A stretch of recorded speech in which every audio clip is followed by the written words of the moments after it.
خوږو ماشومانو ستړي مشئ د کاکا زمان خپرونې ته بیا هم په خیر راغلی هیله من یم چې اونۍ مو په خیر تیره شوې وي ښه کارونه مو کړي وي درسونه مو ویلي وي سبقونه مو ویلي وي او پلار او مور ته مو غوږ نیولی وي مشرانو ته مو غوږ نیولی وي لوبې مو کړي وي ساتیرۍ مو کړي وي او ما ته کیسې ولرئ نن به په ګډه سره د میوو د ډول رنګونو نړۍ ته سفر چیرته به سفر کوو د میوو د ډول رنګونو نړۍ ته به سفر کوو په ځانګړې توګه به د میوو د رنګونو علتونه وپلټو یعنې چې د میوې ولې داسې بیل رنګونه لري علت یې څه شی دی تاسو به زما همکاران ویا نو راځئ چې په ګډه سره وګورو او وپوښتو چې د ونې ولې د میوې داسې رنګونه ولې لري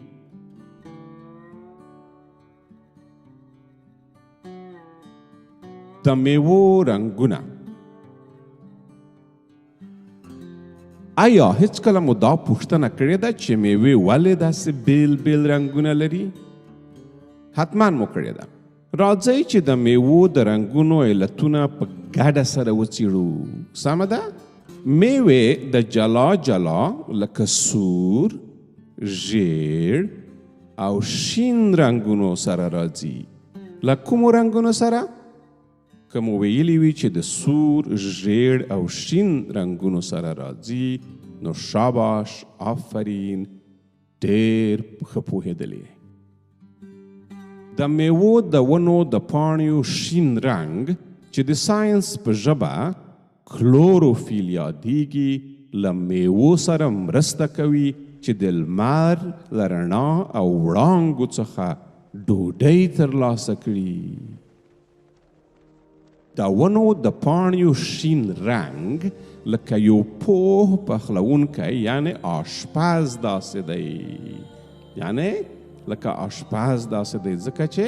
میوو ته د لمر نه غذا یا ډوډۍ را اخلي او هغه ته یې ورکوي چې میوې رشد وکړي چې میوې پخې شي او غټې شي او لوی شي موږ یا نور حیوانات یا ژوي یا مرغان کولی شي چې د رنګونو په واسطه باندې د میوو پخوالی وپېژني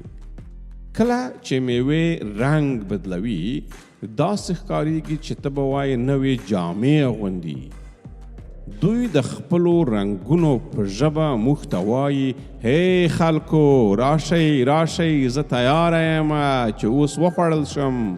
راشئ ما وخورئ زه ډېره خوږه او خوندوره یم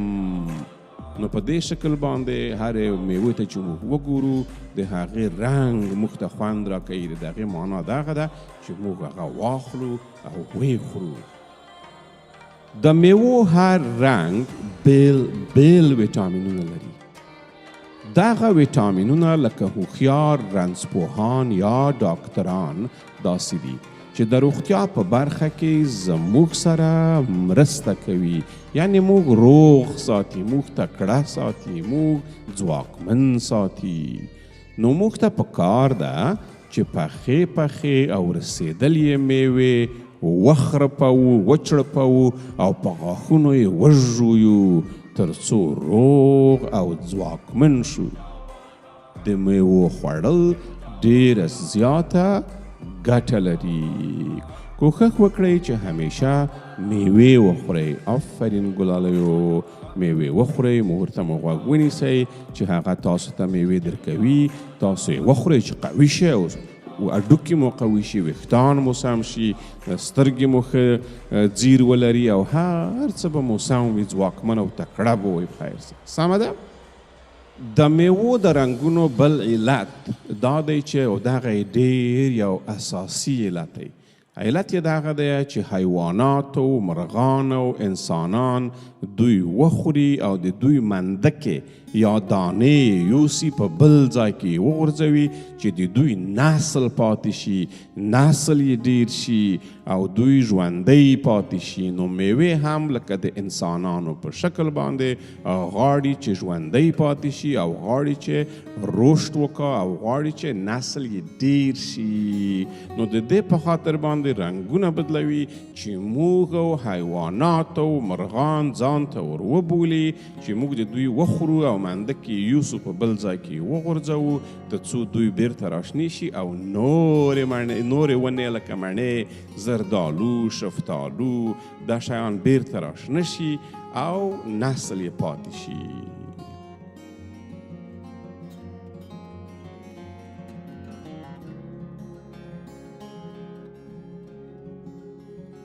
زړه ته رانږدې ماشومانو، خوږو هلکانو او نجونو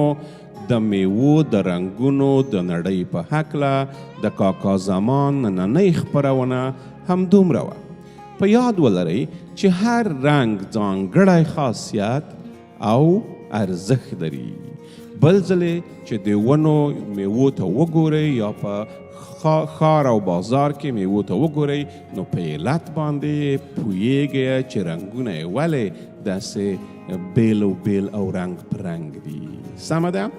دا چې تر دې دمه مو زما ملتیا وکوله، مننه کوم. تر بلې خوندورې خپرونې پورې مو په لوی او بخښونکي خدای سپارم. خدای مو مل او ملګری شه او ګورئ د تل په شان